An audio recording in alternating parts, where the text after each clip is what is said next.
The so-called State of the Nation address has become an annual ritual of empty promises, a masterclass in political crowd pleasing that has lost all touch with the reality of the streets.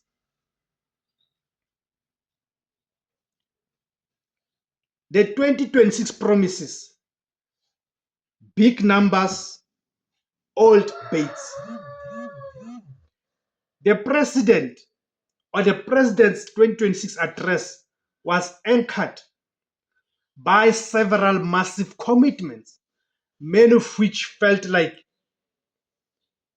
a greatest hits collection of previous speeches. Number one, the 1 trillion